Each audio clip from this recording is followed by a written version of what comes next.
রাজনৈতিক প্রভাব ও ক্ষমতার অপব্যবহার করে বাংলাদেশ রেলওয়ে থেকে বড় বড় প্রজেক্ট হাতিয়ে নেয়া, বিনা প্রতিযোগিতায় ডিপিএম পদ্ধতিতে যন্ত্রাংশ সরবরাহের নামে হাজার কোটি টাকার অপরিসীম দুর্নীতি।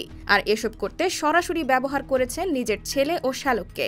বলা হচ্ছে চট্টগ্রাম ৬ আসনের সাবেক সংসদ সদস্য এবিএম ফজলে করিম চৌধুরীর কথা, যিনি পরপর ৩বার রেলপথ মন্ত্রণালয় সম্পর্কিত সংসদীয় স্থায়ী কমিটির সভাপতি ছিলেন।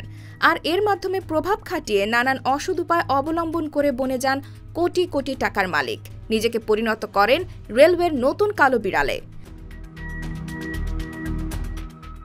ফজলে করিম চৌধুরী ২০১৪ সালে ১০ম জাতীয় সংসদ নির্বাচনে চট্টগ্রাম ৬ আসনে বিনা প্রতিদ্বন্দ্বিতায় সংসদ সদস্য হন।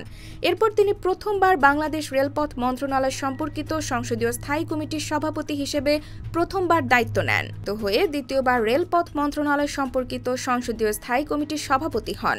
সর্বশেষ ২০২৪ সালের দ্বাদশ জাতীয় সংসদ নির্বাচনে নির্বাচিত হয়েও তৃতীয়বারের মতো একই মন্ত্রণালয় সম্পর্কিত সংসদীয় স্থায়ী কমিটির সভাপতি হন।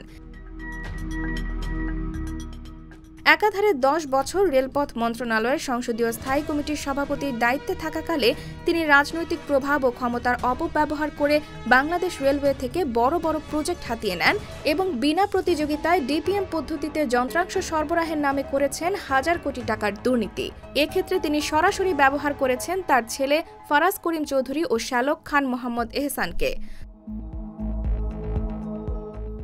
ফজলে করিম চৌধুরী সিন্ডিকেট দরপত্র আহ্বান না করে প্রতিযোগিতাহীন ডিপিএম পদ্ধতিতে যন্ত্রাংশের মূল্য কয়েক গুণ বাড়িয়ে কাজ হাতিয়ে নেয়ার জন্য বাংলাদেশ রেলওয়ের কর্মকর্তাদের ওপর চালাতেন অত্যাচারের স্ট্রিম রোলার, দিতেন অমানসিক চাপ এবং অফিসিয়ালি করতেন অপমান, অপদস্থ ও অশ্রাব্য গালাগালি। সংশ্লিষ্ট কোনো রেলওয়ে কর্মকর্তা যন্ত্রাংশের প্রাক্কলিত মূল্য অস্বাভাবিক হারে বৃদ্ধি করতে রাজি না হলে এবং ডিপিএম পদ্ধতিতে ক্রয় না করে খোলা দরপত্র আহ্বানের মাধ্যমে ক্রয় করতে চাইলে তার উপর নেমে আসত অমানসিক নির্যাতন এবং পড়তেন ব্যাপক সামাজিক হেয় প্রতিপন্নের মুখে। শুধু তাই নয়, এসব রেলওয়ে কর্মকর্তাদের ডাক পড়ত রেলপথ সংসদীয় স্থায়ী কমিটির সভায় এবং স্বয়ং ফজলে করিম চৌধুরী সবার সামনে ও অন্যান্য রেল কর্মকর্তাদের উপস্থিতিতে তাদের অকথ্য ভাষায় গালাগালি করতেন। ক্ষমতা প্রদর্শন, ব্ল্যাকমেইলিং, হুমকি ধামকি এবং অপমান অপদস্থের মাধ্যমে ভয়ের রাজত্ব সৃষ্টি করত ফজলে করিম সিন্ডিকেট। এর মাধ্যমে রেলওয়ে কর্মকর্তাদের বাধ্য করা হতো খোলা দরপত্র আহ্বান ছাড়া সরাসরি ডিপিএম পদ্ধতিতে নিজের প্রতিষ্ঠান থেকে কয়েকশো গুণ বেশি মূল্যে যন্ত্রাংশ ক্রয় করতে।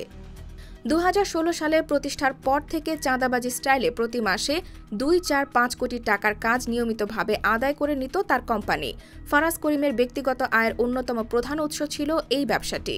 এছাড়াও রেলওয়ে ঊর্ধ্বতন কর্মকর্তাদের ব্ল্যাকমেইলিংয়ের মাধ্যমে ২০১৮ সাল থেকে তাদের আরেকটি দেশীয় প্রতিষ্ঠানের মাধ্যমে ভাগিয়ে নেন রেল সিগন্যালিং, রেলপথ ও ব্রিজ নির্মাণের শত শত কোটি টাকার বড় বড় প্রকল্প। ফজলে করিমের মাধ্যমে একদিকে যেমন রেলওয়ের কিছু কর্মকর্তারা হয়রানির শিকার হয়েছেন, অন্যদিকে পদ পদবি লোভী কিছু কর্মকর্তা হয়েছেন পুরস্কৃত। এদের মধ্যে অন্যতম হচ্ছেন বাংলাদেশ রেলওয়ের সাবেক অতিরিক্ত মহাপরিচালক মঞ্জুর আলম চৌধুরী।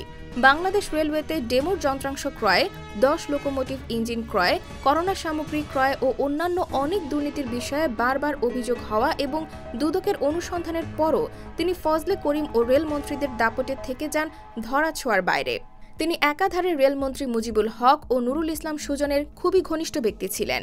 এই মঞ্জুর আলম চৌধুরীর সুপারিশে ও হাত ধরে ফজলে করিমের ছেলে ফারাজ করিম ও খান মোহাম্মদ এহসান ইন্ডিয়ান কোম্পানির স্থায়ী প্রতিনিধি নিযুক্ত হয়ে নতুন ব্যবসায় নাম লেখান রেলওয়েতে। এই নাম লেখানোর মাধ্যমে সরাসরি বিদেশি মানি লন্ডারিংয়ের উদ্দেশ্যে ফজলে করিম সিন্ডিকেট আবিষ্কার করে দুর্নীতির এক আশ্চর্যজনক ব্যবসায়িক পদ্ধতি। ইন্ডিয়ান কোম্পানির প্রতিনিধি নিযুক্ত হয়ে লোকোটিভের যন্ত্রাংশ ক্রয়ের বৈদেশিক দরপত্রে অংশগ্রহণ করার সুযোগ পেয়ে সূক্ষ্ম জালিয়াতির মাধ্যমে মঞ্জুর আলমের সহযোগিতায় দরপত্রের প্রাক্কলিত মূল্য কয়েক গুণ বাড়ান। এই অস্বাভাবিক মূল্য বৃদ্ধির পেছনে রেলওয়ের পক্ষে সম্পূর্ণ কারসাজি করেছেন এবং দরপত্র মূল্যায়নপূর্বক চূড়ান্ত অনুমোদন দিয়েছেন সাবেক অতিরিক্ত মহাপরিচালক মঞ্জুর আলম চৌধুরী, যার ফলে ফজলে করিম সিন্ডিকেট অবাধে মানি লন্ডারিং ও দুর্নীতি চালিয়ে যায়। IBTV USA, New York।